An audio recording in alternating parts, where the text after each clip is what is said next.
For today's video, ito nga pala yung mga kaganapan buhat nga ng pagdating ng aking mga ate dahil nga ni piyestahan din ni sa aming bayan. Dahil nga ni magapistahan na expected na nga namin na sila nga ay mag-uwi. Mag-aalas 7 na nga rin pala yan ng gabi buhat nga nang sila ay makarating din sa aming bahay. Pamilya pa nga lang yun ng aking pangalawang ate at galing pa nga sila sa Laguna. Kita nyo naman yan at unang pamilya pa nga lang yan ay halos mapuno na nga agad yung aming bahay. Meron pa nga pala akong tatlong kapatid na mag-uuwian din at inaantay na nga lang din namin makarating. Yung isa sa tatlong kapatid ko nga palang iyon ay hindi nga kalayuan din sa Mindoro. Ang apagmulan nga lang pala nila ay diyan nga lang pala sa tawid dagat at diyan nga lang pala yun sa may Batangas. Yung pinagmulan naman ng dalawa ko pang kapatid ay galing pa nga silang Quezon. Tagal ko nga din palang nag-antay din sa pantala ng Kalapan, abuti na nga lang at nakikita ko na nga sila naglalakad dyan. Ito nga palang kapatid kong ito ay pang-apat nga pala sa aming 11 magkakapatid. O diba, ang unti namin. Nakasabay nga din pala ng kapatid ko ngayon yung aking love of my life sa pantala ng Batangas. O diba, ang sweet. Pagka-uwi nga namin sa bahay, naabutan pa nga namin aring aming pinsan na naghahanda para nga sa nalalapit niyang laban. Sa mga nagtatanong, ang lalabanan nga pala dyan ng aking pinsan ay sumali nga pala siya ng Barako Gay. Hindi man sa pagmamayabang ay nakasungkit nga siya dyan ng 2 award sa kanyang laban. Hindi talaga matatawaran yung husay niya sa pagpapatawa sa mga tao noong gabing iyon. Araw nga din palang iyon ay nagkaayaan nga din pala kaming manood ng palabas. Dahil nga na ilang araw na lang ay mag-umpisa na nga din kaya't nag-uumpisa na nga pala yung ganitong mga event. Pagkarating nga din namin sa court ay nag-umpisa na nga din palang sumalang yung mga contestant sa pagkanta. Meron nga mga contestant na sobrang gagaling at kitang-kita mo nga na master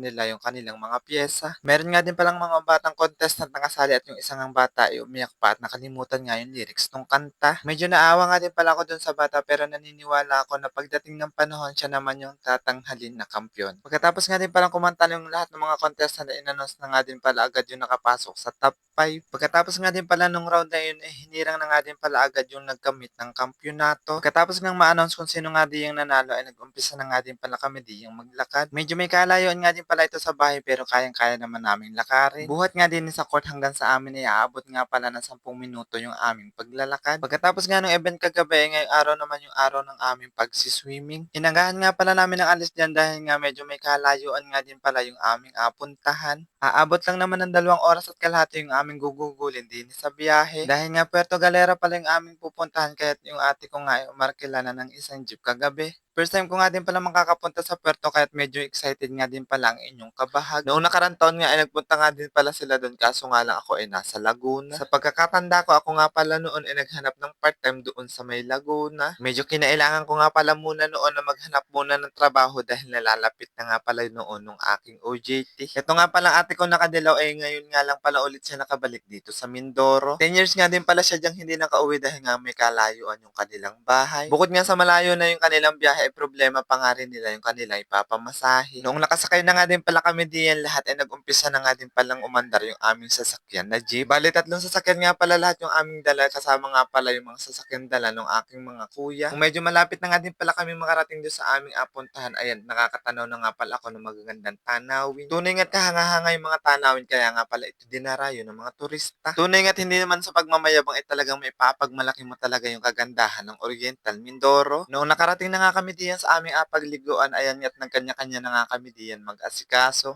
Kami nga pala nung aking mga pinsan at nung aking pamangkin ay naka-assign nga din sa pag-iihaw ng isda. Parikit na nga din pala sila dyan ng uling para nga mamaya ay makapagsalang na. Bali yung iihawin nga pala naming isda dyan ay halong isdang tulingan at halong isdang tilapia. Tunay nga't napakaganda din ng lugar ng aming aliguan diyan. Habang nag-iihaw nga kami diyan, talaga nga namang kaakit-akit yung view din sa aming napuntahang lugar. Sino nga naman ba talaga yung hindi maaakit kung ganito nga kaganda at kalinis yung tubig? Super worth it naman talaga yung amin din yung pagpunta. Idagdag mo pa nga yung nakikisabay na magandang panahon. Talaga nga naman pinagbibigyan kami sa aming kagustuhan na magkasama-sama. Bago pa nga lang magpistahan, ay binabalak na nga nila na magkaroon ng family reunion. Kaso nga lang hindi na pagbiyan dahil nga yung iba ay nasa malalayong lugar pa. At yung iba naman talaga ay kapos pa sa budget at kailangan pa nga nilang mag-ipon. Hayaan nyo na lang kapag talaga ako naging successful dito sa pagbablog ay ako na nga ang sasagot. Malay natin after 1 year ay matupad natin yung ating mini-meeting grand reunion. Ngayon pa nga lang mga insa na i-share nyo na nga agad itong ating video para nga yung ating binabalak ay matuloy. Wala namang masama kung tayo ay mangangarap dahil lahat naman ng bagay ay nagsisimula sa isang pangarap. Bago nga kami diyan magsiligo, ay kumain nga muna kami diyan ng aming niluto. Dahil magtatanghali na nga rin yan at halos nga lahat ay hindi pa nga nakakakain ng umagahan. Bukod na nga dun sa magandang lugar yung amin napunta na ilang hakbang nga lang ay nandun ka na nga agad sa dagat. Bukod pa nga nito ay napaka-comfortable din ng mga dining area nila. Ang pangalan pala ng aming niliguang resort ay Mountain Beach Resort. Matatagpuan nga lang pala ito dito sa may Puerto Galera. At kung gusto nyo nga din pala ditong mag-book, ay kontakin nyo na nga lang pala sila sa kanilang Facebook page. At pagkatapos nga din pala namin diyan makakain na nag-umpisa na nga din pala kami diyan magsiligo. Medyo tanghaling tapat na nga rin pala yan kahit in-enjoy na nga agad namin yung aming pagliligo. Dahil medyo may kahabaan nga din pala yung aming biyahe mamaya kaya't maaga nga din pala kami dito mag-uuwian. Mga alas 4 na nga din pala yun ng hapon buhat nga nung kami ay magsial sa balutan din sa amin nililiguan. Bago nga namin lisanin itong Puerto ay nag-take na nga kami ng opportunity para nga makapag-picture din sa may Tamaraw Falls. Grabe sobrang ang ganda ng view lalong-lalo na kung personal ka nga pupunta rito. At bago naman sila mag-uwian dyan ay nagpunta nga muna kami din sa munting hasyenda ng aking ate. Munta nga pala kami din sa kanilang munting lupain para nga mag-harvest ng mga saging. Para nga mamaya pag uwi nila ay meron nga pala sila diyang madadala. Nag-harvest nga din pala sila diyan ng ilang pirasong talong at ilang pirasong puso ng saging. Bali, 4 na buwig nga lang pala ng saging amin diyang na-harvest dahil nga yung iba ay medyo mura pa. So hanggang dito na nga lang pala muna yung ating for today's video.